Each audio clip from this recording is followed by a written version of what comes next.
economic engine, but you don't grease the skids of power in government. So you want to know why the permanent political class never really does cut anything. You really want to know why nothing ever really does get done? It's because there's nothing in it for them. Really, there's nothing in it for them. They've got a lot of mouths to feed, a lot of corporate lobbyists, and a lot of special interests that are counting on them to keep the good times and the money rolling along. It doesn't surprise me. I've seen this kind of crony capitalism before. It's the same old good old boy politics as usual that I fought and we defeated in my home state. I took on a corrupt and compromised political class and their backroom dealings with big oil.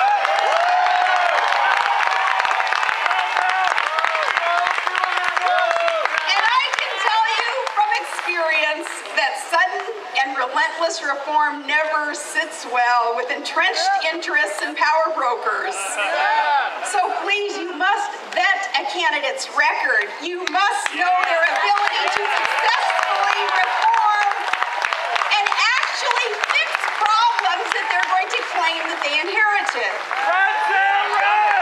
Real reform never sits well with the entrenched special interests, and that's why the true voices of reform are so quickly demonized. Look what they say about you. You are concerned, civilized citizens, and look what they say about you, and just look what happened during the debt ceiling debate. We'd been given warning after warning that our credit rating would be downgraded if politicians didn't get serious about tackling the debt to deficit problem. But instead of making the real cuts that are necessary, no, they used Enron-like accounting gimmicks, and they promised that if they were just allowed to spend those trillions more today, well, they'd cut billions 10 years from now.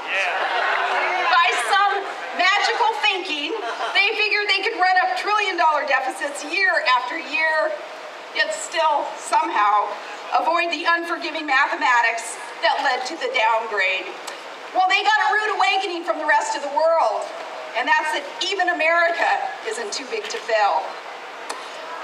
When we finally did get slapped then with that inevitable downgrade, the politicians and the pundits, they turned around and they blamed us. Independent, common sense conservatives, we got blamed. They called us un-American and terrorists and suicide bombers and hobbits.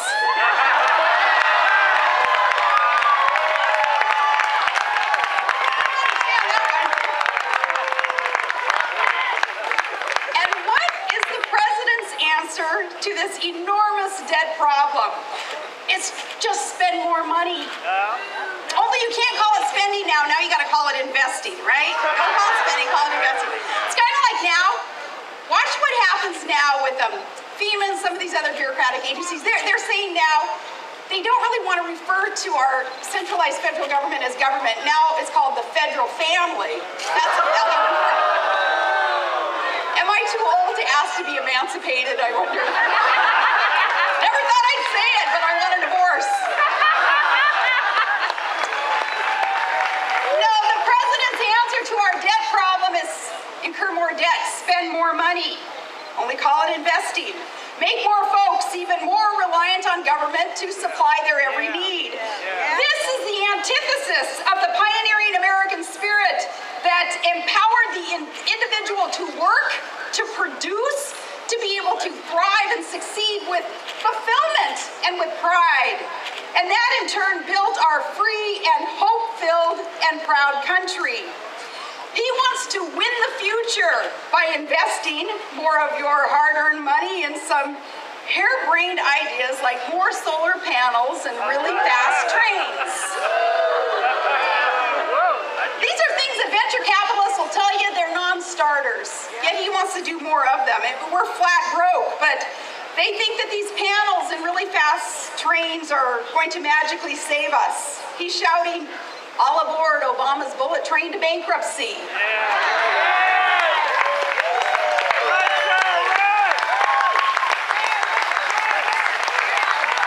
The only future that Barack Obama is trying to save is his own re-election. And he has shown that he is perfectly willing mortgage our children's future to pay for it.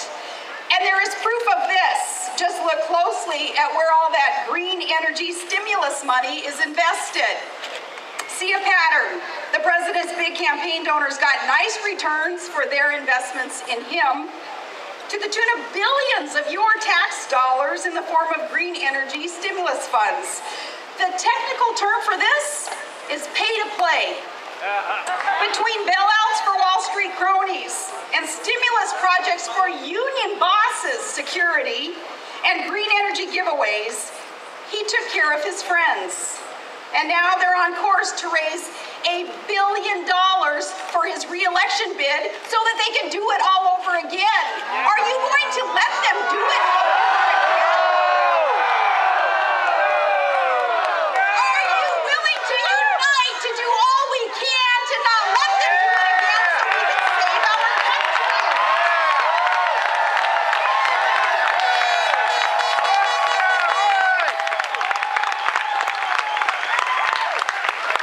Now, to be fair, some GOP candidates, they also raise mammoth amounts of cash, and we need to ask them too.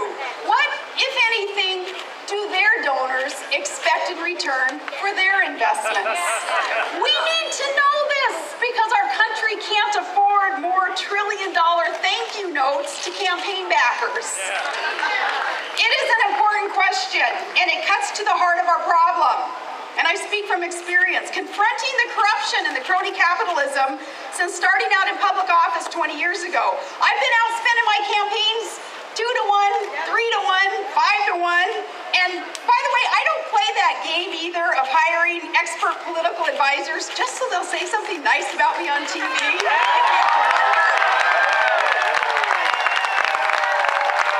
know how that game's played too, I'm sure. But the reason is simple, because like you, I'm not for sale.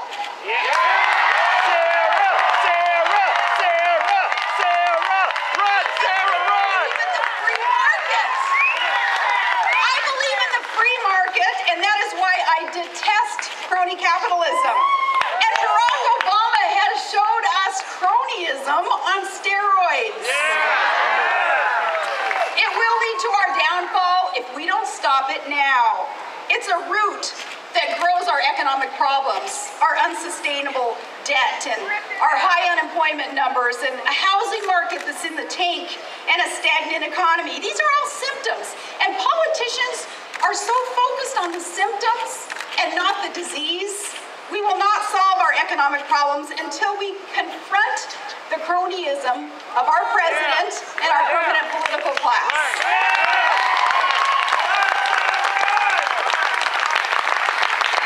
So this is why we must remember that the challenge is not simply to replace Obama in 2012, but the real challenge is who and what we will replace him with, because it's not enough.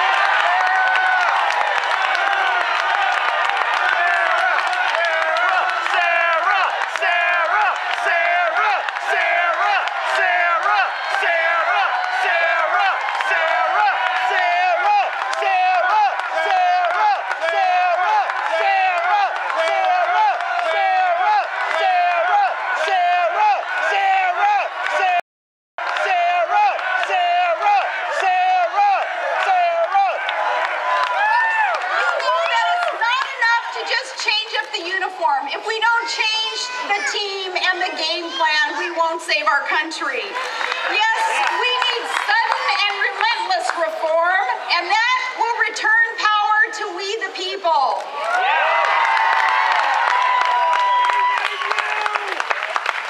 This, of course, requires deeds, not just words. It's not good enough for the politicians to just be throwing our way some kind of vague generalities, talking about some promises here and there.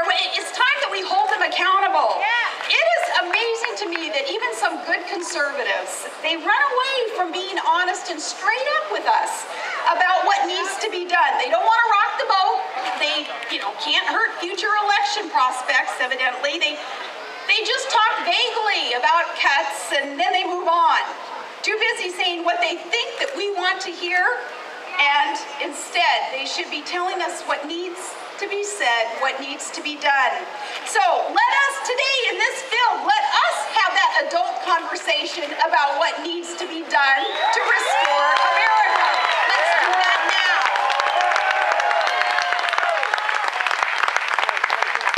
In 5 days' time, our president will gift us with yet another speech.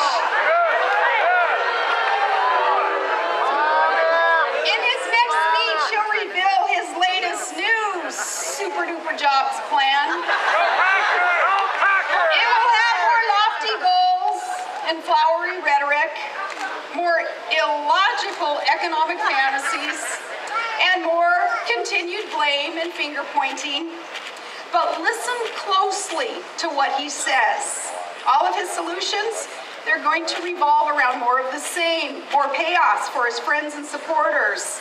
His plan is the same as it's always been, and that's grow more government, increase more debt, take and give more of your hard-earned money to special interests. And this is such a problem, but you know what the problems are. We could go on all day about the problems caused by the status quo in Washington. Status quo, I think it's Latin for more of the same of the mess that we're in. That status quo won't work anymore. We could go on all day about the problems, but you know them because you live them every day. So let's talk about real solutions. I want to tell you what my plan is.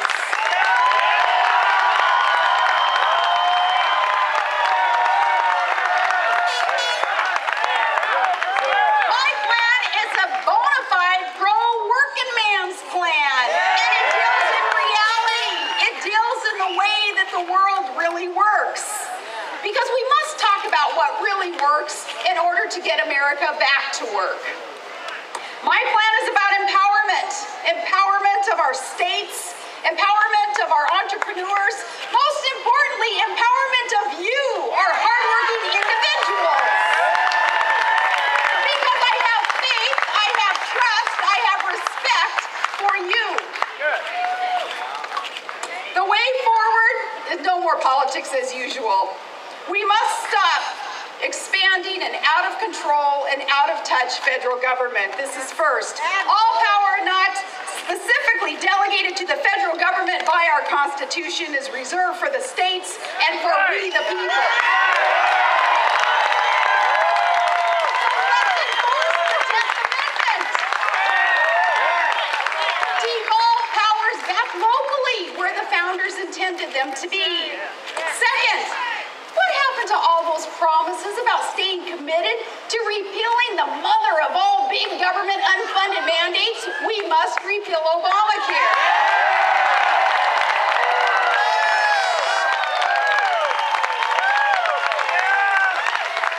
And bring in burdensome regulations that are a boot on our neck. Get government out of the way. Let the private sector breathe and grow. This will allow the confidence that businesses need in order to expand and hire more people. And third, no more runaway debt. We must prioritize and cut.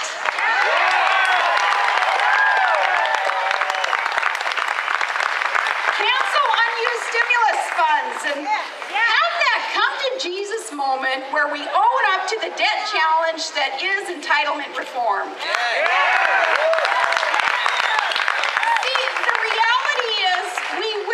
Entitlement reform, it's just a matter of how we're going to get there. We either do it ourselves or the world capital markets, they're going to shove it down our throats and we'll have no choice but to reform our entitlement programs. The status quo is no longer an option. Entitlement reform is our duty now, and it must be done in a way that honors our commitment to our esteemed elders today while keeping faith with future generations.